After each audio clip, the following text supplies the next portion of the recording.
अस्सलाम वालेकुम students, my name is Faizan Siddiqui. I hope आप सब लोग बिल्कुल खैर खैरियत से होंगे और नया साल आप सब लोगों को मुबारक हो। अल्लाह करे कि आप लोगों के लिए मुश्किलात में कमी हो इस साल और आप लोग इस साल के आखिर में अच्छी-अच्छी यूनिवर्सिटीज़ में जो हैं वो पहुंच जाएं। जो मेडिकल के बच्चे हैं वो एमबीबीएस प्रोग्राम्स में जाना चाहते हैं वो एमबीबीएस प्रोग्राम्स में चले जाएं। इंजीनियरिंग वाले हैं इंजीनियरिंग प्रोग्राम्स में जाना चाहते हैं, तो मेरी दुआ सबके लिए। अच्छा बच्चों, लास्ट लेक्चर जो हमारा था हम वहाँ से काम कंटिन्यू करते हैं। अनफॉर्चुनेटली एक इम्पॉर्टेंट कॉल अभी आ गई थी तो इसलिए आपको थोड़ा वेट करना पड़ गया मेरे साथ। तो लास्ट लेक्चर से काम कंटिन्यू करते हैं। आज का लेक्चर बहुत ज़्यादा इम्पॉर्टेंट है और मैं इसको थोड़ा सा ब्रेक कर करके पढ़ाऊंगा, यानी दो हिस्सों में एक टॉपिक में कवर कराऊंगा। ज़रा समझने का काम इसमें है, लेकिन जिस तरीके से मैं चीज़ों को समझाऊंगा सिस्टमैटिकली, तो उस तरीके से इसको ज़रा समझिएगा तो ये दो लेक्चर में इंशाल्लाह हर चीज़ 100% आपके फिंगर टिप पे आएगी। अदरवाइज ये बड़े प्रॉब्लमेटिक है। तो हमने आज का जो लेक्चर स्टार्ट करना है वो IUPAC nomenclature of complex compound से स्टार्ट हम करने जा रहे हैं। तो आप सारे इसको देख लें काम किस तरह से इसमें होगा। नॉमेनक्लेचर्स आप लोग जाहिर सी बात है फैमिलियर हैं, ऑर्गेनिक केमिस्ट्री में आपने बहुत पढ़े हैं नॉमेनक्लेचर्स। कई कैटेगरीज के नॉमेनक्लेचर्स आप लोगों ने पढ़े हुए हैं। तो हमने अब तक ऑर्गेनिक कंपाउंड्स के नॉमेनक्लेचर ही हर जगह पे पढ़े थे।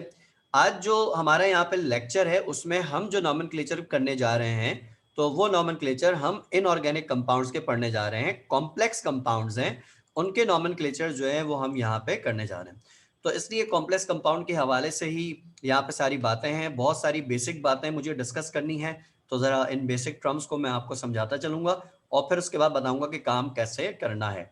कॉम्प्लेक्स कंपाउंड्स के जो नॉमेनक्लेचर्स हैं, मैं उसकी पहले एक आपको शक्ल दिखा दूंगा। बेसिकली ये किस तरह से नज़र आ रहे होते हैं अगर आप पास पेपर्स निकाल के देखें उसके अंदर।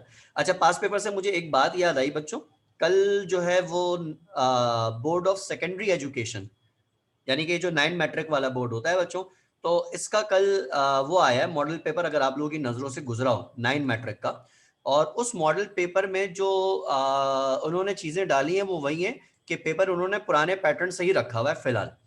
अभी इंटर का मॉडल पेपर आया नहीं इसलिए पता नहीं है। वैसे तो अभी 2 हफ्ते पहले 3 हफ्ते पहले यही थी स्टोरी के एमसीक्यूज बेस्ड आपका फाइनल पेपर होगा। लेकिन अभी और ये आपका भी होगा और मैट्रिक वालों का भी होगा। लेकिन फिलहाल मैट्रिक वालों का कल जो कराची बोर्ड का मॉडल पेपर आया है ऑफिशियली, तो उसमें जो है जनाब वो पुराना जो पैटर्न है, यानी 3 सेक्शंस में पेपर का डिवाइड होना, पहला सेक्शन एमसीक्यूज, दूसरा शॉर्ट क्वेश्चन और तीसरा लॉन्ग क्वेश्चन का, तो वो उस पैटर्न पे आया हुआ है। तो इसलिए अभी फिर एक नई कंफ्यूजन है कि पेपर का फाइनल पैटर्न क्या होगा। तो इसलिए अभी एग्जैक्टली कहानी पता नहीं है कि क्या सीन है। फिलहाल रिड्यूस सिलेबस से होगा, ये बात तो खैर कंफर्म्ड अभी तक हुई भी है। लेकिन पेपर का पैटर्न क्या है, एमसीक्यूज बेस है, थ्योरेटिकल है, जो भी है, तो वो बहरहाल अभी उस पर दोबारा एक क्वेश्चन मार्क लगा हुआ है। तो जैसे ही कोई भी बात क्लियर होगी तो मैं बता दूंगा। तो खैर, मैं आपसे ये बात कर रहा था कि भाई जो नॉमेनक्लेचर्स आपके पास कॉम्प्लेक्स कंपाउंड्स के आते हैं ना बच्चों, वो कुछ इस तरह देखने में लगते हैं।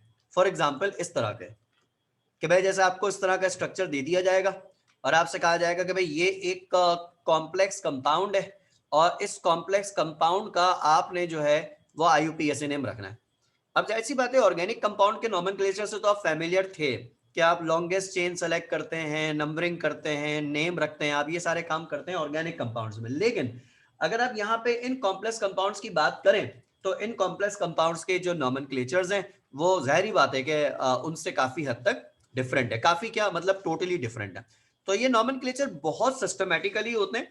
और अगर आप इसमें बिल्कुल जो बैकग्राउंड कॉन्सेप्ट मैं आज समझाऊंगा, आज सिर्फ बैकग्राउंड कॉन्सेप्ट की बारी है, जो मैं चीजें समझाऊंगा अगर आप इसको बिल्कुल सही से एज इट इज समझ लें जिस तरह से मैं बात कर रहा हूं, तो भाई कल के लेक्चर में नॉमेनक्लेचर हम पूरा कर लेंगे इसका 100% और आपके फिंगर टिप पर होगा। ये इतना सिस्टमैटिक तरीके से पढ़ने वाली चीज है, ठीक है ना। तो इसलिए इसको जरा ध्यान में रखिएगा कि काम किस तरह से करने जा रहे हैं। मैंने जो लास्ट लेक्चर दिया था general characteristics of D block elements का, तो उसमें मैंने ये चीज डिस्कस की थी कि भाई ये जो हमारे पास डी ब्लॉक एलिमेंट्स हैं ये कॉम्प्लेक्स कंपाउंड्स बनाते हैं। ठीक है, हमने ये बात जो है वहां पे डिस्कस की थी कि ये कॉम्प्लेक्स कंपाउंड जो हैं वो फॉर्म करते हैं। और इनके जो कॉम्प्लेक्स कंपाउंड्स बनते हैं तो उसमें हमने लिगेंड्स के कॉन्सेप्ट पढ़े थे और उसमें हमने जो है मोनोडेंटेट, पॉलीडेंटेट लिगेंड, इस तरह की टर्म्स जो हैं वहां पे डिस्कस की थी। ये हमारा लास्ट लेक्चर आपकी स्क्रीन पर आपको नजर आ रहा होगा। तो हमने ये बातें डिस्कस की थी। तो थोड़े बहुत इसके कॉन्सेप्ट्स हैं जो आज के लेक्चर में हम यूज करते हुए काम को स्टार्ट करेंगे। तो जरा आप लोग सारे के सारे इसको देख लीजिए किस तरह से होगा। सबसे पहली बात ये कि भाई जब भी आपको कॉम्प्लेक्स कंपाउंड कोई भी दिया जाएगा और उसका कहा जाएगा कि भाई IUPAC नेम रखें, तो जो वोकैबुलरी यहाँ पे यूज होती है, आपको थोड़ा सा वो वोकैबुलरी जो है ना वो समझनी पड़ेगी कि क्या टर्मिनोलॉजीज हैं जो इनके नॉमेनक्लेचर में इस्तेमाल होती हैं। फॉर एग्जांपल, आपको जब भी कोई भी कॉम्प्लेक्स कंपाउंड दिया जाएगा तो हमेशा याद रखिएगा कि वो कॉम्प्लेक्स कंपाउंड जो भी होगा वो हमेशा इस तरह के स्क्वायर ब्रैकेट के अंदर लिखा जाएगा, हमेशा। ठीक है, स्क्वायर ब्रैकेट्स के अंदर जो है उसको वहां पे लिखा जाएगा, कोई भी कॉम्प्लेक्स कंपाउंड होगा। ठीक है, तो भाई ये स्क्वायर ब्रैकेट है, इसमें आपके पास सबसे पहले एक एलिमेंट है, इसको मैं लिख देता हूं M। ये जो M होगा ये लाजमी लाजमी लाजमी तौर पर कोई ना कोई मेटल होगा, यानी ब्रैकेट के अंदर जो सबसे पहला एटम होगा वो लाजमी हमेशा कोई ना कोई मेटल होगा। ठीक है, ये हमेशा मेटल होगा। आयरन हो सकता है, निकेल हो सकता है, कोबाल्ट हो सकता है, जिंक हो सकता है, कुछ भी हो सकता है, पहला एलिमेंट हमेशा मेटल होगा। ये चीज आप ऑब्जर्व कीजिएगा, मैं अभी आपको ऑब्जर्व करवाता हूं मुख्तलिफ एग्जांपल से। ठीक है, तो पहला एटम जो ये मेटल है। अच्छा, उसके बाद नेक्स्ट जो भी एटम या ग्रुप लगे हुए होंगे उनको अमूमन ब्रैकेट में लिखा जाएगा, जैसे ABCD कुछ भी है तो वो ब्रैकेट में इस तरह से लिखा जाएगा। इनके साथ कोई ना कोई नंबर कभी लगा हुआ होगा, कभी नहीं लगा हुआ होगा। यहाँ पे कोई नंबर है 1 2 3 4 5 इस तरह से। अब यहाँ पे विकैबुलरी को समझें, सबसे इंपॉर्टेंट चीज यहाँ की विकैबुलरी है। ये आप समझ लें, फिंगर टिप पे ले आए तो समझ लें 50% का आप तो यहीं से हो जाएगा। विकैबुलरी समझें, जब भी कोई कॉम्प्लेक्स कंपाउंड लिखा जाएगा तो उसमें जो सबसे पहला एटम होगा, यानी जो स्क्वायर ब्रैकेट है इसमें सबसे पहला जो एटम होगा वो मेटल होगा, और उसको आप नाम देंगे सेंट्रल एटम का। ठीक है, तो ये जो चीज आपके सामने लिखी हुई है इसको आप नाम देंगे सेंट्रल एटम का हमेशा। अच्छा, उसके बाद ब्रैकेट में जो कुछ भी लिखा हुआ होगा सेंट्रल एटम के फौरन बाद जब भी कोई ब्रैकेट में आएगा तो उसको आप यहां पे नाम देंगे लिगेंड का। लिगेंड हमने लास्ट क्लास में पढ़ लिया था कि भाई ये इलेक्ट्रॉन पेयर डोनर होते हैं जो कि डी ब्लॉक के एलिमेंट को इलेक्ट्रॉन डोनेट करते हैं, जिसमें हमने पढ़ा था कि मोनोडेंटेट होते हैं, पॉलीडेंटेट होते हैं, वो सारी कहानी है। तो फर्स्ट एटम हमेशा सेंट्रल एटम है, उसके बाद जो कुछ भी है वो लिगेंड है। अच्छा, लिगेंड्स की ये जो तादाद यहां पे लिखी होगी, कहीं पे 2, कहीं पे 3, कहीं पे 4, कुछ भी नंबर यहां पे लिखा होगा n से, जिसको मैं शो कर रहा हूं, तो ये जो लिगेंड्स की तादाद होगी इसको नाम दिया जाएगा कोऑर्डिनेशन नंबर का। ठीक है, इसको नाम देंगे कोऑर्डिनेशन नंबर का। अच्छा, और उसके अलावा चौथी टर्म यहां पर ये कि ये जो पूरा स्क्वायर ब्रैकेट होगा जिसके अंदर ये सेंट्रल एटम भी आ रहा है, लिगेंड भी आ रहा है, सारी चीजें आ रही हैं, ये जो पूरा स्क्वायर ब्रैकेट यहां पे आपके सामने है, इस पूरे स्क्वायर ब्रैकेट को हम यहां पे नाम देते हैं कोऑर्डिनेशन स्फीयर का। ठीक है, तो ये जो स्क्वायर ब्रैकेट है जनाब, ये इस पूरे स्क्वायर ब्रैकेट को जिसके अंदर ये सारी चीजें आ रही हैं तो इसको नाम देते हैं कोऑर्डिनेशन स्फीयर का। ये 4 टर्म्स हैं, इनकी कोई डेफिनेशन वगैरह तो आपसे नहीं पूछेगा। लिगेंड की डेफिनेशन पूछ सकता है क्योंकि लिगेंड में पहले पढ़ा चुका हूं, टॉपिक है वो बकायदा, लेकिन इसके अलावा कोई डेफिनेशन तो नहीं पूछेगा। लेकिन ये टर्म्स आपको पता होनी चाहिए कि भाई ये टर्म जो है वो इस तरीके से चल रही है कि जो फर्स्ट एटम है ब्रैकेट के अंदर, बड़े वाले स्क्वायर ब्रैकेट के अंदर, लार्ज ब्रैकेट के अंदर, वो सेंट्रल एटम है। सेंट्रल एटम हमेशा हमेशा कोई ना कोई मेटल होगा, और 99% केसेस में सेंट्रल एटम हमेशा कोई ना कोई डी ब्लॉक का मेटल होगा। उस सेंट्रल एटम के आगे जो कुछ भी ब्रैकेट में लिखा होगा वो लिगेंड होगा। लिगेंड की जो तादाद होगी वो कोऑर्डिनेशन नंबर होगी, और ये पूरा स्क्वायर ब्रैकेट जो है वो कोऑर्डिनेशन स्फीयर होगा। तो आपने पहले तो ये आइडेंटिफाई करना है। अगर आपको ये बात आइडेंटिफाई करने में मसला नहीं हो रहा तो समझने के हमारा जो काम है वो काम यहाँ पे बहुत ज्यादा जो है वो आसान हो गया। जैसे फॉर एग्जाम्पल, मैं इसके एग्जाम्पल से आपको समझाता हूँ, जरा समझिएगा। आज सिर्फ समझाऊंगा, आज समझाने का दिन है, लेकिन समझ जाना क्योंकि कल यहीं से काम चलेगा।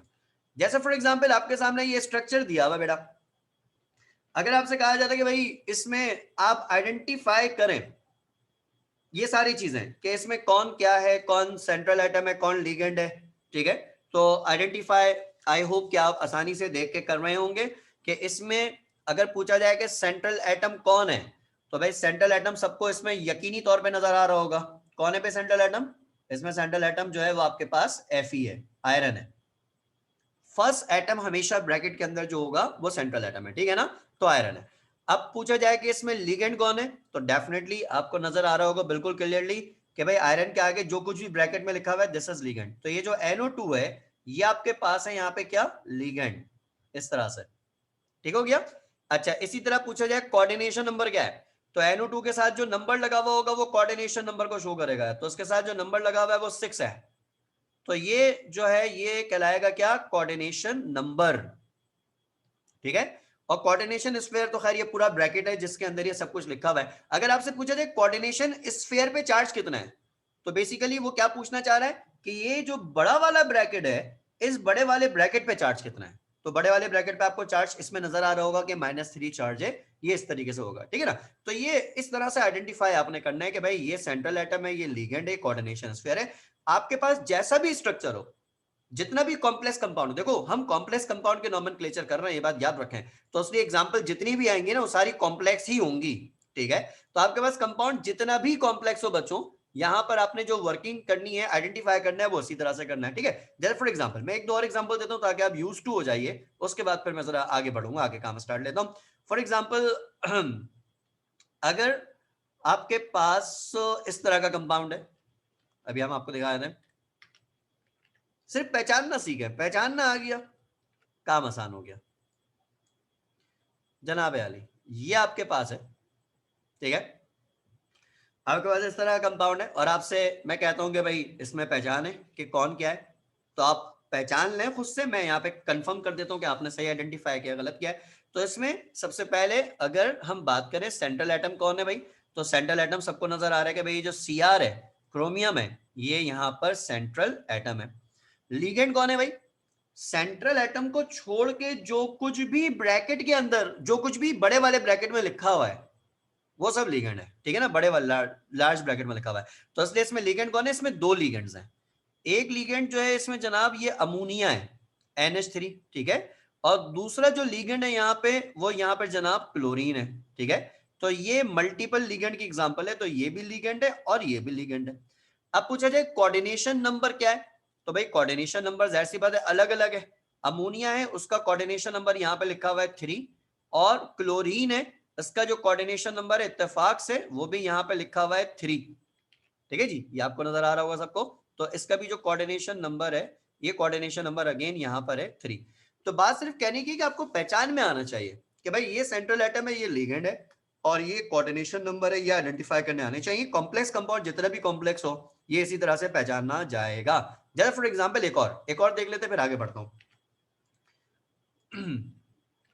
हो सकता है इसमें थोड़ी कंफ्यूजन हो, मैं आपको इसको दिखा देता हूँ इसमें सही से। भाई जैसे ये वाला कंपाउंड है बेटा, अब इसमें कहा जा रहा है कि भाई आइडेंटिफाई कीजिए कि इसमें कौन क्या है। तो भाई इसमें आइडेंटिफाई कैसे किया जाएगा, तरीका वही है कि इसमें जो फर्स्ट एटम है ये आपके पास सेंट्रल एटम है, उसके बाद जो इसके अंदर है यानी कि ये और ये, ठीक है, ये दोनों दोनों, तो ये दोनों जो है बोथ आर लीगेंड्स, ठीक है, ये भी लीगेंड है NH3, और ये जो Cl है ये भी लीगेंड है। अच्छा कोऑर्डिनेशन नंबर पूछेंगे क्या है, तो भाई कोऑर्डिनेशन नंबर को अगर आप चेक करें तो कोऑर्डिनेशन नंबर अमोनिया का चेक करें तो 4 है, और अगर आप क्लोरीन का कोऑर्डिनेशन नंबर चेक करें तो इसका कोऑर्डिनेशन नंबर यहाँ पर 2 आता है। तो ये दोनों जो है वो कोऑर्डिनेशन नंबर है, ठीक है, एक का 4 है और एक का 2 है। अच्छा बाहर वाला जो क्लोरीन है ये क्या है, तो बाहर वाले क्लोरीन की कोई खास विकेबलरी नहीं है, ये एक नेगेटिव पार्ट, ये एक सेपरेट पार्ट है जिसको मैं अभी नॉमेनक्लेचर कराते वक्त समझाऊंगा। इसकी कोई विकेबलरी नहीं है, यानी ये ना तो सेंट्रल एटम है बाहर वाला क्लोरीन, ना ये लिगेंड है, ना ये कुछ और है, ये जस्ट एक सेपरेट पार्ट है जो उसके साथ अटैच हुआ हुआ है, तो इसलिए इसकी कोई विकेबलरी नहीं है। तो आपको ये दो तीन चीजें बस आइडेंटिफाई करनी है कि सेंट्रल एटम कौन है, लिगेंड कौन है, ठीक है।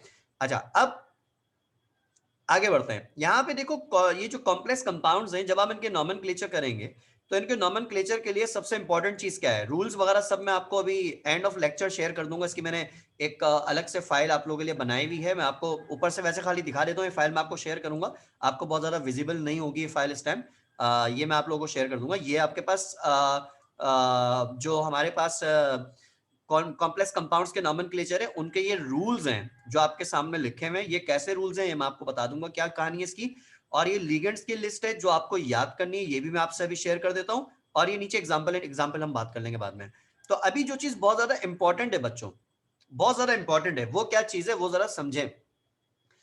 इस वक्त जो चीज बहुत ज्यादा इंपॉर्टेंट है इस नॉमेनक्लेचर्स को पढ़ने के लिए वो ये है कि आपको रूल वूल तो सब समझ में आ जाएगा। मैंने कभी भी आपको ऑर्गेनिक के नॉमेनक्लेचर में रूल लिखवाए नहीं है, ये बात आपको पता है। मैंने हमेशा रूल डायरेक्ट अप्लाई करवाए, और आप भी डायरेक्ट अप्लाई करके ही नाम रख रहे होते हैं कंपाउंड्स का। तो इसलिए यहाँ पे भी मैं रूल लिखे हुए दे तो दूंगा, लेकिन मेरा इंटरेस्ट वो नहीं है। मेरा इंटरेस्ट ये है कि उन रूल्स को थ्रू आप किस तरीके से जो है कंपाउंड के नाम रखते हैं, हमारा इंटरेस्ट जो है वो ये है, ठीक है ना। तो हम जरा उस पर बात करेंगे।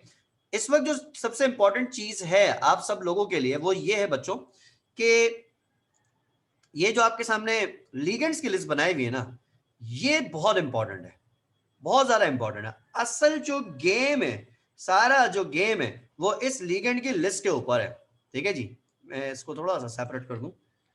आपके पास कुछ लीगेंड्स ऐसे हैं, लीगेंड्स वो हैं जो सेंट्रल एटम से अटैच हैं, ठीक है ना।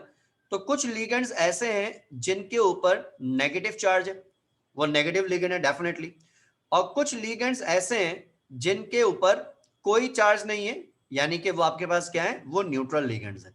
तो लीगेंड जो होता है वो या तो नेगेटिव होता है या फिर वो न्यूट्रल होता है। पॉजिटिव हमारे कोर्स में नहीं है। पॉजिटिव लीगेंड वैसे भी एक ही है, अमोनिया माइन NH4 जो होता है वो एक पॉजिटिव लीगेंड है, लेकिन वो डिस्कशन नहीं है लीगेंड के तौर पे। आपने ये वाली जो लीगेंड की लिस्ट है ना बच्चों, ये लिस्ट आपने याद करनी है। इसको यूज कैसे करना है बात की बात है, लेकिन ये याद करनी है, ये बहुत इंपॉर्टेंट लिस्ट है कि भाई आपके पास कुछ नेगेटिव लीगेंड्स हैं। अब जितने भी नेगेटिव लिगेंड है उनके नाम और उनके चार्जेस आपने याद रखने हैं। जैसे भाई हैलोजन है, हैलोजन पे जब भी चार्ज आता है -1 चार्ज आता है, तो ये लिगेंड है और इसका नाम हेलो करके लिखा जाएगा। हेलो का मतलब क्या है, अगर क्लोरीन आया हुआ है एज अ लिगेंड तो वो लिखा जाएगा क्लोरीन, सॉरी क्लोरो, क्लोरो, ठीक है। अगर OH एज अ लिगेंड आया हुआ है तो लिखा जाएगा हाइड्रो ऑक्सो। अगर CN एज अ लिगेंड आया हुआ है तो लिखा जाएगा साइनो। अगर NO3 एज अ लिगेंड आया हुआ है तो उसको लिखा जाएगा नाइट्रेटो। अच्छा, CN को साइनो भी लिखते हैं, CN को जो है वो साइनेटो करके भी लिखा जाता है, ठीक है। नाम आप याद रखिएगा। NO3 आ गया तो नाइट्रेटो, और अगर NO2 आ गया तो नाइट्राइटो, ठीक है। स्पेलिंग का फर्क है, स्पेलिंग का डिफरेंस ऑब्जर्व कीजिए, स्पेलिंग का फर्क है। SCN आ जाए तो थायोसाइनो इसको लिखा जाता है, या फिर इसको थायोसाइनेटो करके भी कुछ जगहों पे लिखा जाता है। तो आप कोई सा भी यूज कर सकते हैं, दोनों बातें जो है बिल्कुल सही है, ठीक है। लेकिन आपने क्या है बच्चों, चार्जेस याद रखने हैं कि SCN जो होता है उसके ऊपर -1 चार्ज होता है। आपने लिगेंड्स विद चार्जेस जो है वो यहाँ पे याद रखने, जरा इसका इस बात का ख्याल रखें। इसी तरह NCS है तो उसको आइसोथायोसाइनो या आइसोथायोसाइनेटो उसको कहा जाएगा, ठीक है जी। तो ये लिस्ट है, और ये लिस्ट मुझे कल के लेक्चर से पहले पहले याद हुई भी चाहिए, क्योंकि इसी का कल मुझे काम करवाना है। आज तो खाली मैं आपको वार्म अप करूंगा, कल इसी को मैं अप्लाई करवाऊंगा। तो इसलिए लिस्ट कल तक याद कर लीजिएगा, ये मैं अलग से क्लाउड पे अपलोड कर दूंगा लेक्चर के एंड में। तो इसको लाजमी तौर पे बच्चों कल क्लास से पहले याद कर लीजिएगा। इसी तरह SO4 वैसे तो सल्फेट पढ़ा जाता है, जैसे ZnSO4 हो तो आप क्या पढ़ते हैं, जिंक सल्फेट। लेकिन जब SO4 एज अ लिगेंड आता है तो उसको नाम दिया जाता है सल्फेटो का, जब ये एज अ लिगेंड आता है। इसी तरह CO3 को पढ़ा जाता है कार्बोनेट, जैसे CaCO3 तो हम क्या पढ़ते हैं, कैल्शियम कार्बोनेट। लेकिन जब ये एज अ लिगेंड आता है तो उसको नाम दिया जाता है कार्बोनेटो का। इसी तरह C2O4 ऑक्सिलेट पढ़ा जाता है वैसे तो, लेकिन जब ये एज अ लिगेंड आएगा तो ये ऑक्सिलेटो पढ़ा जाएगा। तो जब कोई चीज देखो, इन तमाम नेगेटिव लिगेंड में आप ऑब्जर्व करें, जो एक बात आपको इसमें कॉमन नजर आ रही है वो ये कॉमन नजर आ रही है कि इन तमाम नेगेटिव लिगेंड की जो एंडिंग हो रही है वो ऊपर हो रही है। नेगेटिव लिगेंड की एंडिंग ऊपर हो रही है, जैसे CN साइनाइड होता है, लेकिन जब ये एज अ लिगेंड आएगा तो ये साइनो हो जाएगा। Cl क्लोरीन या क्लोराइड होता है, जैसे NaCl, NaCl को आप सोडियम क्लोरो तो नहीं लिखते ना, आप सोडियम क्लोराइड लिखते हैं, लेकिन जब वो एज अ लिगेंड आएगा तो वो क्लोरो करके लिखा जाएगा। बात समझ में आ रही है ना। तो इसलिए यहाँ पर आपके पास जो नेगेटिव लिगेंड्स हैं उनके नाम के आखिर में O आता है, तो ये नेगेटिव लिगेंड हमारे बड़े फ्रीक्वेंटली यूज होंगे, आपके ये सारे के सारे याद रखने हैं चार्जेस के साथ। और इसी के राइट पे न्यूट्रल लिगेंड्स की लिस्ट है।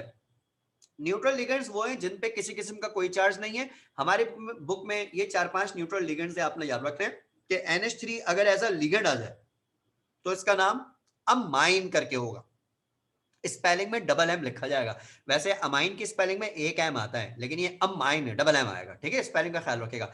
H2O जो होता है इसको एक्वा करके लिखते हैं या इसको एक्वो करके भी लिखा जा सकता है, दोनों तरह से लिखा जा सकता है जब ये एज अ लिगेंड आएगा। CO वैसे तो कार्बन मोनोऑक्साइड होता है, इसको कार्बोनाइल करके लिखा जाएगा as a ligand. NO nitric oxide होता है, इसको नाइट्रोसाइल करके लिखा जाएगा। और इसी तरह ये लिगेंड बड़ा कॉमनली यूज होगा NH2CH2CH2NH2, इसको इथाइलिन डाइअमाइन कहा जाता है। और ये जो इथाइलिन डाइअमाइन लिगेंड है बच्चों, इस लिगेंड को एक और तरह से भी लिखा जाता है। इस लिगेंड को आप पास पेपर जब देखेंगे तो उसमें इस लिगेंड को जो है वो EN करके भी लिखा जाता है। EN, अगर कहीं पे EN लिखा हुआ है तो इसका मतलब वो इथाइलिन डाइअमाइन को वहां पर रिप्रेजेंट कर रहा है। अगर EN करके लिखा हुआ है, जैसे मैं आपको एक नजर शेयर करा देता हूँ, ऑब्जर्वेशन का गेम है बच्चों, तो इसलिए परेशान नहीं होना, सिर्फ ऑब्जर्व करवाना है मैंने चीजें। जैसे फॉर एग्जाम्पल ये आपके सामने एग्जाम्पल्स दी हुई है नीचे, आपको जो है वो MS ऑफिस की वो फाइल शो हो रही होगी जनाब। अच्छा भाई ये आपके सामने, जैसे इसमें अगर आपको ये नंबर 13 वाला नजर आ रहा होगा बच्चों, नंबर 13 यानी कि ये वाला, ठीक है, इस नंबर 13 वाले को अगर आप देखें, विजिबल है ना सबको, तो इस नंबर 13 वाले को अगर आप देखें बच्चों, तो इस नंबर 13 वाले में आपको अगर इसमें सेंट्रल एटम देखें सबसे पहले, तो सेंट्रल एटम कोबाल्ट है। लीगेंड देखें तो लीगेंड EN है, EN जो कि मैंने अभी पीछे बढ़ाया कि इथाइलिन डाइअमाइन है, ठीक है, ये लिखना है। तो कहीं पे ये EN जो है इथाइलिन डाइअमाइन को EN करके लिखते हैं, और कहीं कहीं पर ऐसा होता है कि इसका पूरा का पूरा स्ट्रक्चर जो है वो ड्रॉ किया जाता है NH2 CH2 CH2 NH2 करके, इसका पूरा का पूरा स्ट्रक्चर जो है वो ड्रॉ किया जाता है। तो ये दोनों तरह से लिखा जाता है, तो इसलिए EN हो या कुछ भी हो, तो इसको याद रखना, ये EN जो है इसकी सिंबॉलिक रिप्रेजेंटेशन है, तो इससे कंफ्यूज कोई ना हो, कंफ्यूज होने की जरूरत नहीं है। तो सिंपल बच्चों ये इस तरीके का आपके पास है, तो इसको आप लोग सब जो है वो ध्यान में रखिएगा।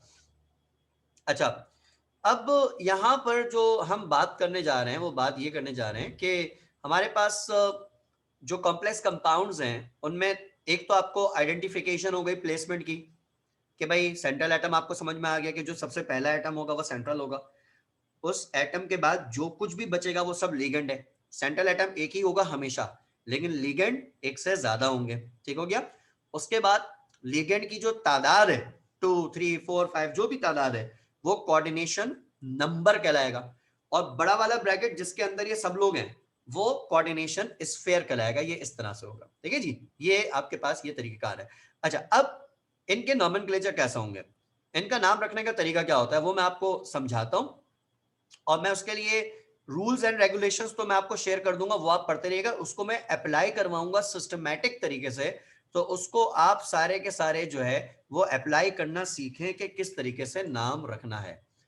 तो भाई फॉर एग्जाम्पल यहां से हम काम अपना स्टार्ट लेते हैं, जस्ट 2-3 एग्जाम्पल समझाऊंगा, ज्यादा नहीं, ताकि आप चीजों को पढ़ लें। फॉर एग्जाम्पल बच्चों आपके सामने ये स्ट्रक्चर है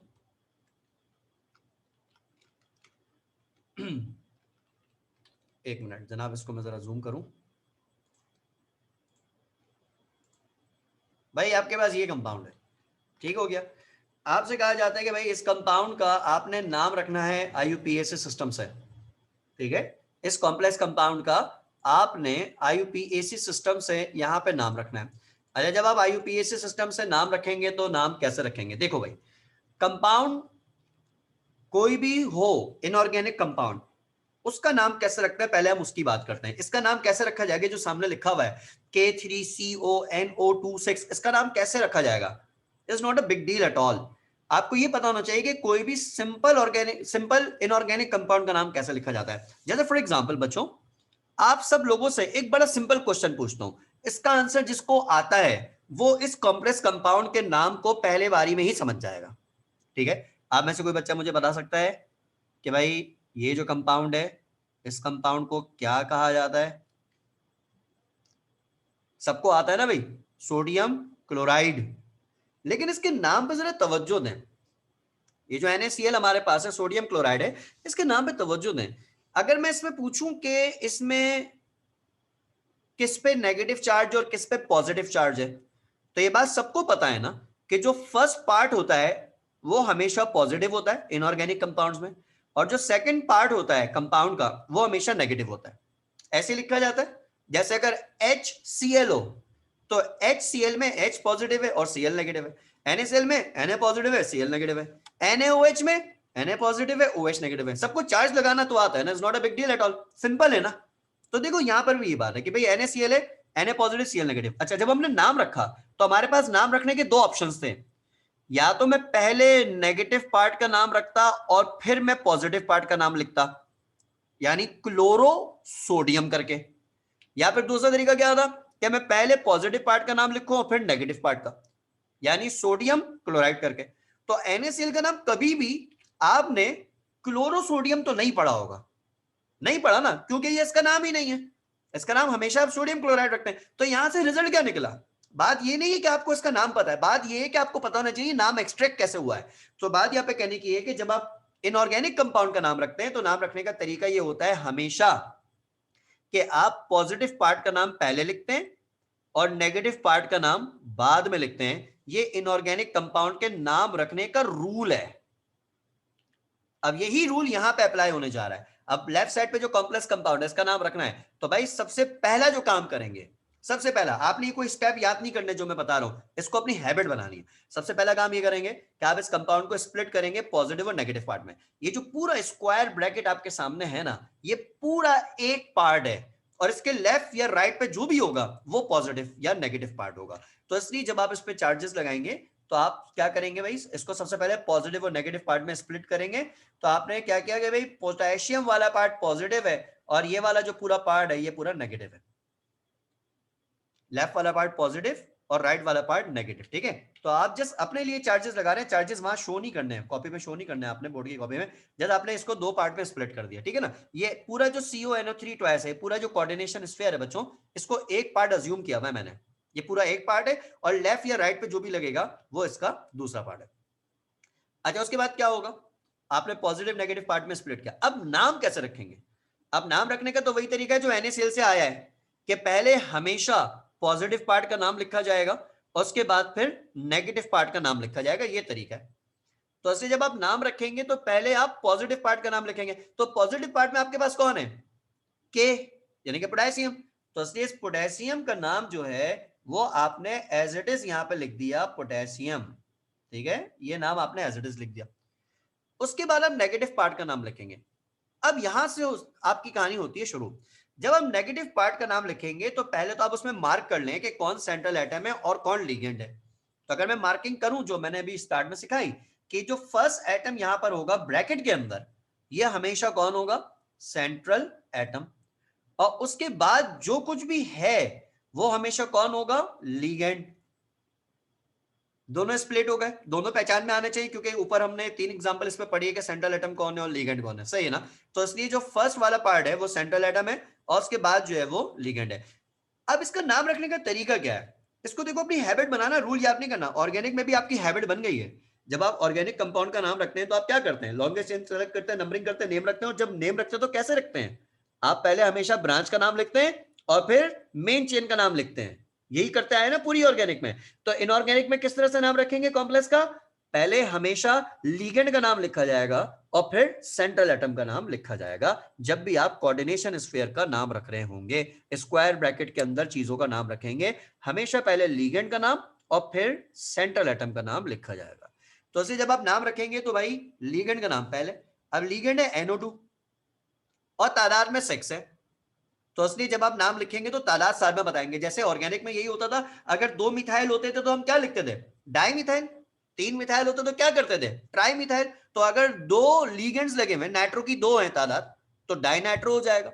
अगर 3 है तो ट्राई हो जाएगा, 4 है तो टेट्रा हो जाएगा, इस तरह से चलेगा, ठीक है ना। तो इसलिए जब आप नाम लिखेंगे पहले लीगेंड का नाम लिखेंगे। अच्छा, लीगेंड का नाम मैंने ऊपर लिखा हुआ था NO2, इसको नाइट्राइटो भी पढ़ते हैं, इसको नाइट्रो भी पढ़ते हैं, दोनों नाम इसके हैं। तो आप दोनों में से कोई भी नाम लिख सकते हैं। तो पहले लीगेंड का नाम आएगा। तो लीगेंड आपके पास जनाब आली NO2 है और ये तादाद में 6 है।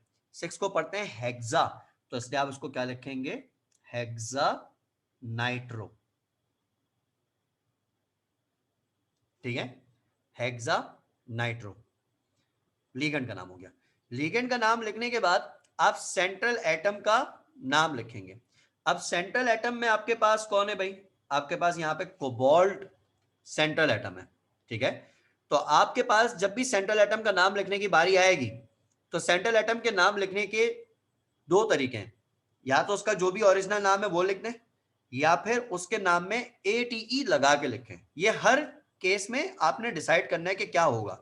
जैसे अगर कोबाल्ट सीओ है, सीओ का नाम रखने के दो तरीके हैं, या तो मैं सीधा सीधा लिख दूं कोबाल्ट, या फिर मैं इसको लिख दूं कोबाल्टेट।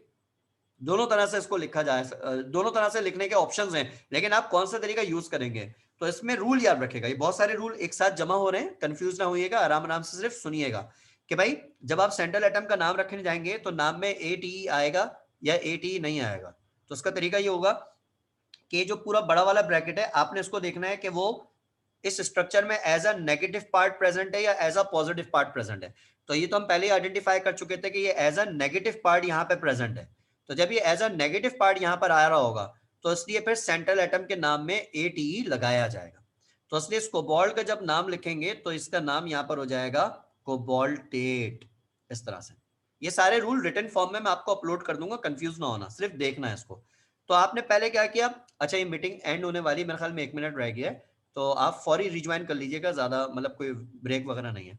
तो आपने पहले पॉजिटिव पार्ट का नाम लिखा यानी कि पोटेशियम का, फिर जब नेगेटिव पार्ट की बारी आई तो पूरा कोऑर्डिनेशन स्फीयर था, कोऑर्डिनेशन स्फीयर में आपने पहले लीगेंड का नाम लिखा हेक्सा नाइट्रो, फिर उसके बाद आपने सेंट्रल एटम का नाम लिखा कोबाल्टेट। सेंट्रल एटम का जब आप नाम लिखेंगे तो उसके बाद आखिरी काम ये करेंगे कि उस सेंट्रल एटम का ऑक्सीडेशन नंबर उसके आगे लिखेंगे रोमन में, और ये ऑक्सीडेशन नंबर आपको निकालना आना चाहिए। मैं तरीका यहां पे सिखा देता हूं, first year chemistry chapter number 7 में भी सिखाया जाता था ऑक्सीडेशन नंबर निकालना, मैंने फर्स्ट ईयर वालों को इसका लेक्चर भी दिया है, तो मैं ऑक्सीडेशन नंबर निकालने का पूरा लेक्चर आप लोगों को आज अपलोड कर देता हूं, तो वो भी एक नजर अपने रेफरेंस के लिए देख लेना कि ऑक्सीडेशन नंबर कैसे निकलता है।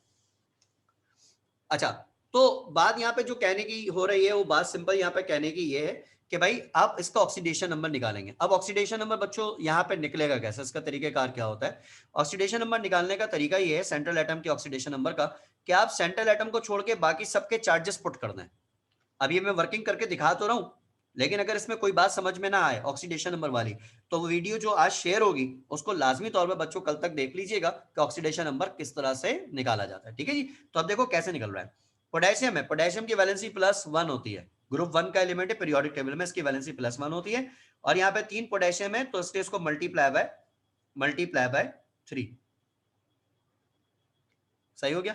फिर उसके बाद कोबाल्ट का ऑक्सीडेशन नंबर निकालना है, हमेशा सेंट्रल एटम का निकलेगा, तो जिसका निकालना है उसको ऐसे ही छोड़ दें।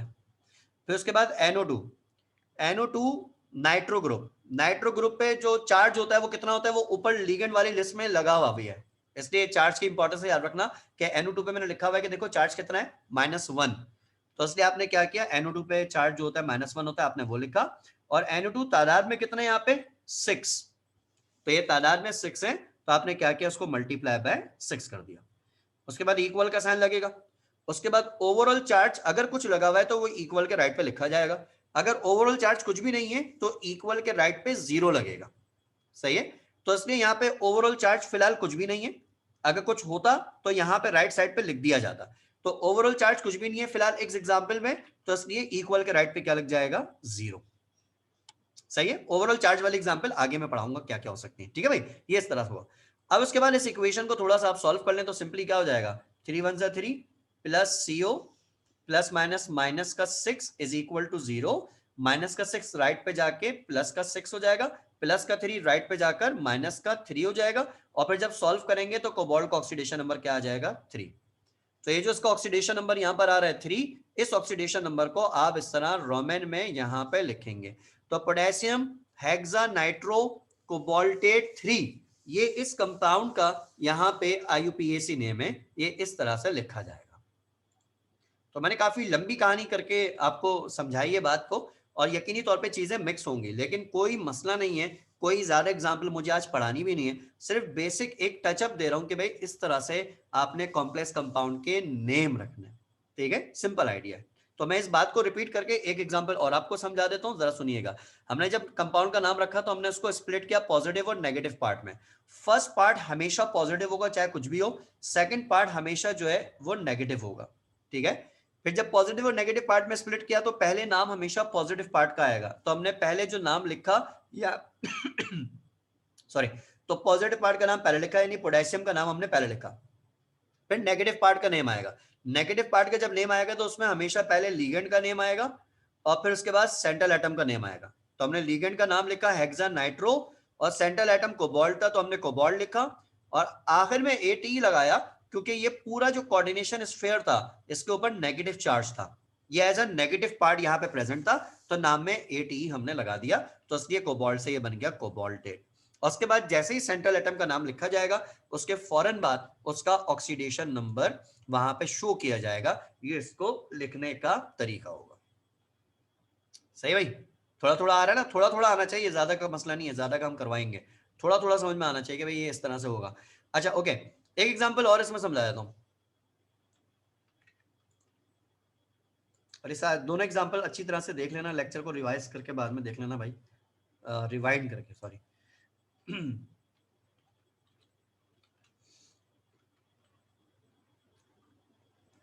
सिर्फ यहाँ पे इंटरेस्ट देखें, ये नहीं है कि आपको कंपाउंड का नाम आना चाहिए, आपको बेसिकली ये पता होना चाहिए कि रूल क्या है।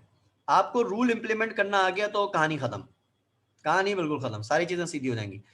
इसी के सामने मैं इसकी अगली एग्जांपल करवा देता हूँ ना, एक मिनट जनाब, ताकि आप टैली साथ साथ कर लें कि भाई मैंने क्या कहानी जो है इसके अंदर की हुई है, तो टैली करना आपको आना चाहिए। ओके, तो आपके पास जनाब ये कंपाउंड है नंबर 2। अच्छा भाई, आपके पास ये कंपाउंड है और इसका आपने IUPAC सिस्टम से नाम रखना है, ठीक है भाई। अच्छा, जब आप इसका IUPAC सिस्टम से नाम रखेंगे तो देखें कंपाउंड पे कुछ भी सोचने की जरूरत नहीं कि वो ये क्या होगा, ये कैसे होगा, ऐसा कुछ भी नहीं है। आप जस्ट इस कंपाउंड को स्प्लिट करेंगे पॉजिटिव और नेगेटिव पार्ट में, तो फर्स्ट पार्ट हमेशा पॉजिटिव होगा और सेकेंड पार्ट हमेशा जो है वो नेगेटिव होगा। तो इसलिए आपके पास ये जो फर्स्ट पार्ट है, ये पार्ट, ये इसका पॉजिटिव पार्ट है, और जो सेकेंड पार्ट यहां पर आ रहा है ये इसका यहां पर नेगेटिव पार्ट है, ठीक है। जब आप नाम रखेंगे तो नाम रखने में आप पहले पॉजिटिव पार्ट का नाम लिखेंगे और उसके बाद जो है आप यहाँ पे नेगेटिव पार्ट का नाम लिखेंगे, ये तरीका होगा, ठीक है जी। तो ऐसे जब आप नाम लिखेंगे तो पहले पॉजिटिव पार्ट का नाम, अब पॉजिटिव पार्ट में सोडियम आ रहा है तो आपने सोडियम का नाम एज इट इज लिख दिया जनाब, सोडियम, ठीक हो गया। उसके बाद नेगेटिव पार्ट का नाम लिखेंगे। अब नेगेटिव पार्ट में जो फर्स्ट एटम यहां पर है Fe का, ये एटम कहलाएगा सेंट्रल एटम, और उसके आगे जो कुछ भी लगा हुआ है ये कहलाएगा यहां पे लीगेंड। तो जब आप नाम रखेंगे तो पहले सेंट्रल एटम या लीगेंड, रिकॉल हो रहा है ब्रेन में, तो पहले जब आप नाम लिखेंगे तो लीगेंड का नाम लिखेंगे।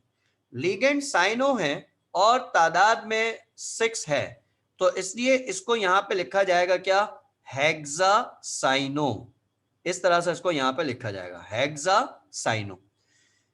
फिर लीगेंड का नाम रखने के बाद सेंट्रल एटम का नाम लिखा जाएगा। अब मेरा सवाल यह कि सेंट्रल एटम के नाम में ATE आएगा या नहीं आएगा, तो सेंट्रल एटम के नाम के आखिर में ATE आएगा, क्योंकि जो सेंट्रल, ये पूरा कोऑर्डिनेशन स्फीयर है, ये नेगेटिव साइड पर है, इसलिए सेंट्रल एटम के नाम के आखिर में ATE आएगा। अच्छा, अब ATE लगेगा किस नाम में, Fe का नाम आयरन भी और फेरम भी है, तो किस नाम में लगेगा। तो ये चीज याद रखना कि भाई कुछ एलिमेंट्स ऐसे हैं जिनकी इंग्लिश नेम मुख्तलिफ होते हैं और ग्रीक नेम मुख्तलिफ होते हैं, उनके ग्रीक नेम के आगे लगता है। जैसे Fe का इंग्लिश नेम आयरन है, ग्रीक नेम इसका फेरम है, तो AT फेरम के आगे लगेगा यानी फेरेट होगा। इस तरह के 2-3 है जिसको आपने याद रखने में, ये साइड में लिख देता हूं, आपके लेक्चर नोट के अंदर रिकॉर्ड में आ जाएगा ये, कि भाई इंग्लिश और ग्रीक नेम का फर्क थोड़ा सा पता होना चाहिए। जैसे फॉर एग्जाम्पल आपके पास Fe है, तो Fe का जो इंग्लिश नेम है वो आपके पास है आयरन, और इसका जो ग्रीक नेम है, ये इसका अंग्रेजी नाम है और ये इसका ग्रीक नेम है, इसका ग्रीक नेम जो है वो यहां पर है फेरम। तो ATE जो लगेगा वो फेरम ग्रीक नेम के साथ लगेगा और वो फेरेट हो जाएगा, सही ना, आयरन एट नहीं होगा, फेरेट होगा। इस तरह के 3-4 हैं, वरना बाकी सबके तो सेम है। जैसे जिंक है Zn, अब जिंक का इंग्लिश नेम भी जिंक है, इसका ग्रीक नेम भी जिंक है, तो इसमें कोई मसला नहीं है, बस आयरन टाइप के लोगों में 2-4 मसले हैं। जैसे फॉर एग्जांपल एजी, एजी जो होता है अंग्रेजी नाम इसका जो है वो सिल्वर है, सिल्वर पढ़ते हैं ना हम, AgCl, सिल्वर क्लोराइड। और इसका जो ग्रीक नेम है वो ये कि इसको अर्जेंटम पढ़ा जाता है, अर्जेंटम, तो इसलिए ATE जो लगेगा वो इसके ग्रीक नेम में लगेगा और ये अर्जेंटेट बन जाएगा, ठीक हो गया। इसी तरह तीसरा ये याद रखिएगा AU, AU आपके पास जो है इसका अंग्रेजी नेम ये कि दिस इज कॉल्ड गोल्ड, और अगर इसकी इंग्लिश नेम की बात करें तो उसको पढ़ा जाता है ऑरम, तो ऑरम से ये बन जाएगा ऑरेट। किसी ने मेरा पी ब्लॉक का लेक्चर पढ़ा हो, उसमें एक्वारीजिया पढ़ाया था। एक्वारीजिया के नतीजे में एक कॉम्प्लेक्स कंपाउंड बनता है रिएक्शन के नतीजे में, और फिर उसमें ये ऑरम का नाम मैंने ऑरेट करके लिखवाया हुआ था, अगर किसी को याद हो। अच्छा, इसी तरह एक और देख लें, उसके बाद मैं वापस आता हूं कि भाई जैसा आपके पास है पीबी, आप सब लोग फैमिलियर हैं, जो पीबी है इसका नाम है यहां पर लेड, सब लोग फैमिलियर हैं। लेकिन इसका ये इंग्लिश नेम है ना, इसका ग्रीक नेम की बात करें तो इसका ग्रीक नेम आपके पास है प्लम्बम। तो एटीई जो लगेगा वो प्लम्बम के साथ लगेगा और ये प्लम्बेट बन जाएगा। फेरेट, अर्जेंटेट, ऑरेट, प्लम्बेट, इस तरह करके होगा, ठीक है ना। ये लेडेट, गोल्डेट, सिल्वरेट, आयरनेट ऐसे नहीं होगा, ठीक है। तो ये तीन चार ही याद रखिएगा, यही आपके पास इस्तेमाल हो रहे होंगे, इसके अलावा कोई नहीं। तो वापस आते हैं, तो पॉइंट हमारा ये था कि भाई आपने सेंट्रल एटम का नाम लिख दिया बेटा, सॉरी आपने लिगेंड का नाम यहाँ पे लिख दिया, ठीक है। उसके बाद आप सेंट्रल एटम का नाम लिखेंगे, सेंट्रल एटम में Fe आ रहा है, तो Fe का नाम आप यहाँ पे लिखेंगे क्या, फेरेट करके, फेरेट, ठीक है। ये Fe का नाम है, ये आपने लिख दिया। और उसके बाद आप इसका ऑक्सीडेशन नंबर निकाल लेंगे। ऑक्सीडेशन नंबर का लेक्चर देख लीजिएगा, लाजमी अपलोड कर दूंगा मैं, काम आएगा आपके। तो ऑक्सीडेशन नंबर कैसे निकलेगा जनाब अली, वैसे निकलेगा, सोडियम की पुट करते हैं वैलेंसी। सोडियम का चार्ज होता है +1, ग्रुप 1 का एलिमेंट है, मल्टीप्लाई बाय 3। आयरन का निकालना है। उसके बाद साइनाइड पे चार्ज होता है -1, तादाद में 6 है, मल्टीप्लाई बाय 6। साइनाइड का चार्ज ऊपर लिखा हुआ है, जो लिगेंड की लिस्ट बनी हुई है, इस लिस्ट को याद कर लीजिएगा। साइनाइड का चार्ज देखें ऊपर नंबर 3 पे मैंने लिखा हुआ है, सही हो गया। तो आपके पास जो है इसका ऑक्सीडेशन नंबर -1 होता है और मल्टीप्लाई बाय 6 कर दिया। फिलहाल इस कंपाउंड पे भी ओवरऑल कोई चार्ज नहीं है, तो इसलिए इसके इक्वल के राइट साइड पे लिखा जाएगा 0। उसके बाद इस इक्वेशन को आप सॉल्व करेंगे तो 3 + Fe -6 = 0, और फिर उसके बाद Fe हो जाएगा कितना, 6 - 3, तो Fe का ऑक्सीडेशन नंबर यहां पर आ जाएगा 3। तो वो जो 3 ऑक्सीडेशन नंबर है वो यहां रोमन में लिखा जाएगा। तो ये इस तरीके से आपके पास बनेगा। तो सोडियम हेक्सा साइनो फेरेट 3, ये इस कंपाउंड का यहां पे IUPAC नेम होगा। और मेरे ख्याल में इसका आइडिया आप सब लोगों को हो रहा होगा, क्योंकि बात यहाँ पे कहने की सिंपल ये कि बच्चों ये जो कंपाउंड्स हैं, तो इन कंपाउंड्स में मतलब कोई एक पैटर्न चल रहा है खाली, इसमें कोई ऐसा मसला नहीं है। तो मेरे ख्याल में ये आसानी से हो जाएगा आप लोगों से। तो मैं आपसे चाहूंगा कि अगर आप मुझे एक इस तरीके का कंपाउंड अगर मुझे करके दे देंगे तो बड़ा अच्छा हो जाएगा जी। कौन सा कंपाउंड, मैं जरा यहाँ पे शेयर कर रहा हूँ, जरा एक नजर देख लें। मतलब ऐसे ही देख के आंसर करें, पेपर पे सॉल्व करने की जरूरत नहीं है। मैं थोड़ा सा आपको गाइडलाइन भी दे देता हूँ विकैबुलरी के पॉइंट ऑफ व्यू से, सारा गेम विकैबुलरी का है। तो अगर एक ट्राई कर लें, भले थोड़ा गलत वलत हो जाए कोई मसला नहीं है, गलत की टेंशन नहीं है, लेकिन आप एक ट्राई कर लें तो बड़ा अच्छा हो जाएगा, ठीक है। तो जरा इसको एक नजर देख लें, मैं इसको थोड़ा सा जूम कर दूं, ये लें। अगर आपसे कहते हैं बच्चों इस कंपाउंड का IUPAC नेम लिखें, लिख लेंगे। मैं थोड़ी सी गाइडलाइन दे देता हूँ, असल में मुझे ये चेक करना है कि आप तरतीब सही लगाते हैं कि नहीं, बस मुझे ये चेक करना है।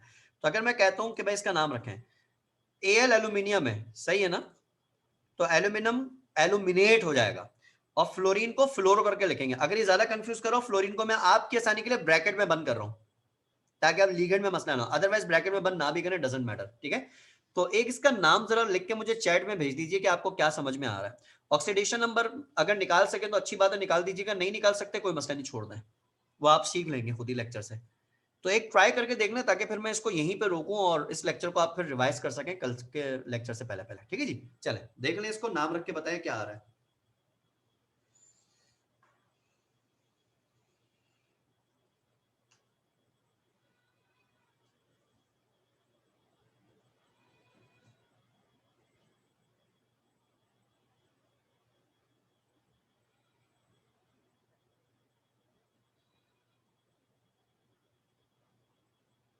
एल्यूमिनियम को एल्यूमिनेट लिखेंगे, ठीक है। एफ को फ्लोरेट लिखेंगे, सॉरी सॉरी, एफ को फ्लोरो लिखेंगे, ठीक है। दिया ने आंसर किया है, वेरी गुड दिया, बिल्कुल सही है, वेरी गुड। कशिश बिल्कुल ठीक हो गया, बिल्कुल सही हो गया। मनाइल इसको एक ट्राई करके देखो बेटा, हो रहा है ये दोनों का बिल्कुल सही। इसका मतलब इतनी बात तो समझ में आ गई, यानी टाइम बिल्कुल सही यूटिलाइज हुआ मेरा। मनाइल जिस तरह से भी आ रहा है ना, गलत भी आ रहा है तो मुझे करके सेंड कर दे, ताकि मैं उसको चेक करूं, आपको कंफर्म कर सकूं बेटा।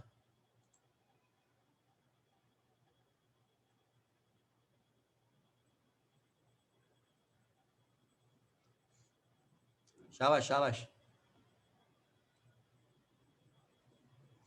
और बाकी जो बच्चे इसकी रिकॉर्डिंग देख रहे होंगे बाद में भी, जो अलग से देखेंगे, तो वो भी पहले नाम रखिएगा वीडियो पॉज करके, उसके बाद फिर वीडियो को आगे चलाइएगा, ठीक है ना। तो उससे जो बच्चे बाद में भी उसको ऑब्जर्व कर रहे हैं तो वो उनसे मुखातिब हों, जो लाइव हैं वो तो लाइव हैं।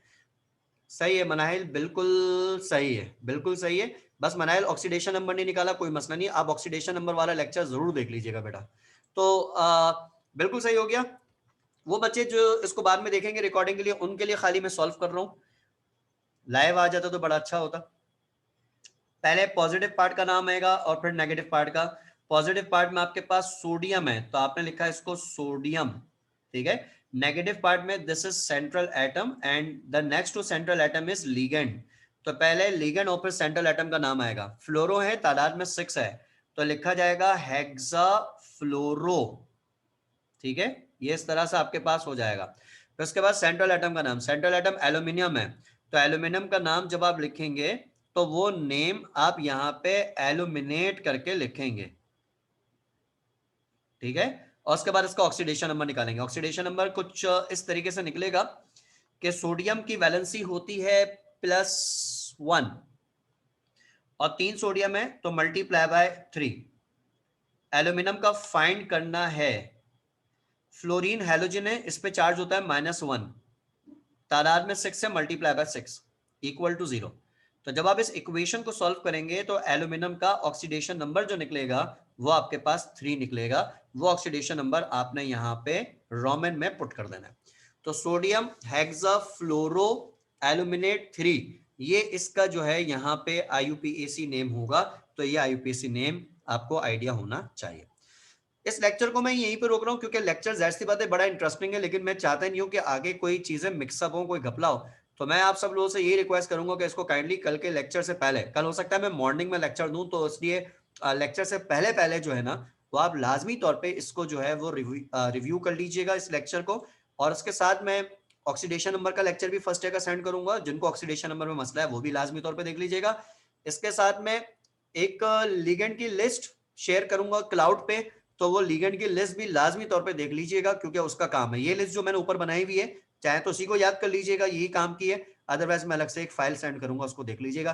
ये 2-3 चीजें आप लोग कल लेक्चर से पहले कर लीजिएगा, तो कल के लेक्चर में एक ही सिटिंग में हम इंशाल्लाह ताला पूरे नॉमेनक्लेचर निपटाएंगे। उसके बाद 5 पेपर के 30-35 नॉमेनक्लेचर्स हैं, वो मैं फिर आप लोगों को होमवर्क में दूंगा, ठीक है बच्चों। तो उसको इतना ही रखते हैं इंशाल्लाह। कल मॉर्निंग, प्रोबेबली मॉर्निंग में ग्रुप पे टाइम बता दूंगा रात में, तो कल मॉर्निंग में हम इसको यहीं से कंटिन्यू करेंगे। थैंक यू सो मच बच्चों, टेक केयर, खुदा हाफिज।